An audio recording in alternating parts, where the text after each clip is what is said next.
ছোটবেলায় যখন কোনো ক্লাসের বার্ষিক পরীক্ষা শুরু হতো কেন জানি না খুব বেশি অসুস্থ হয়ে যেতাম। সো হ্যালো এভরিওয়ান, আসসালামু আলাইকুম। সবাইকে আরও একটি অ্যানাদার ব্লগে স্বাগত জানাচ্ছি। আজকে অনেক দিন বলতে প্রায় 4 দিন পর আমি বড় ভিডিও দিচ্ছি।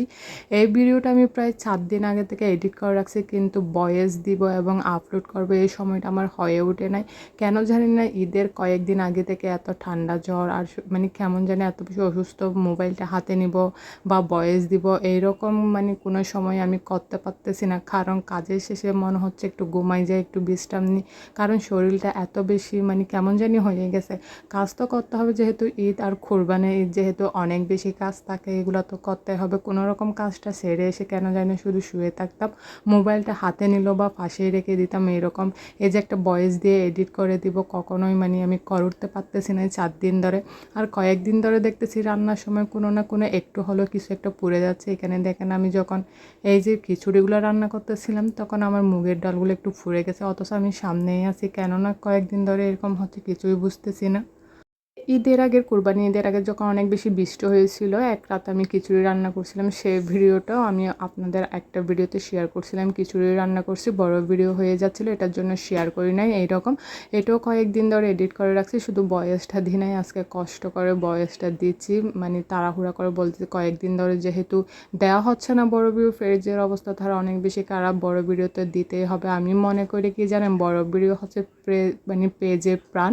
এই প্রাণটা না থাকলে না খুব সহজেই ডাউন হয়ে যায় এরকম আর কি।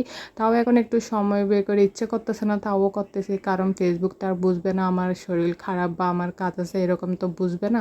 ফেসবুক শুধু বুঝবে আমি কীভাবে কাজ করতেছি, আমার নিয়মিত কিনা এরকমই বুঝবে। এদিকে আমি ডিম ভাজাও কিন্তু করে নিচ্ছিলাম, অবশ্যই সবগুলো আমি ভিডিও করতে পারি নাই আর কি। আমি রাত্রেবেলা যখন রান্না করি সবগুলো ভিডিও করতে পারি না, আসলে ইচ্ছেও করে না ওইরকম, ভালো ভিডিও হয় না এটার জন্য আর কি। তাও টুকটাক করে করছিলাম, কারণ বৃষ্টির জন্য যেহেতু বাইরে ওই রকম ভিডিও করতে পারি নাই তখন, এটার জন্য টুকটাক হলেও ভেতরে একটু একটু করছিলাম আর কি।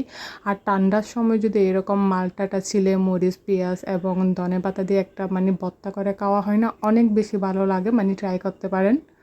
এই ভর্তাটা অনেক বেশি খাওয়া হয়েছিল আর কি। এই ভিডিওটা যেহেতু কয়েকদিন আগে, তো একটু অন্ধকার অন্ধকার রাত্রেবেলা লাইটের আলোতে করছিলাম, অবশ্য মোবাইলের লাইট, ওই রকম বিদ্যুৎও ছিল না তখন। টুকটাক করে করছিলাম, একটু একটু ভিডিও তো করতে হবে, না করলে তো হবে না। ভিডিও কি দেবো, এটার জন্য কোনো রকম একটু করছিলাম, না হলে আমার রাত্রেবেলা ভিডিও করতে একদম ইচ্ছে করে না।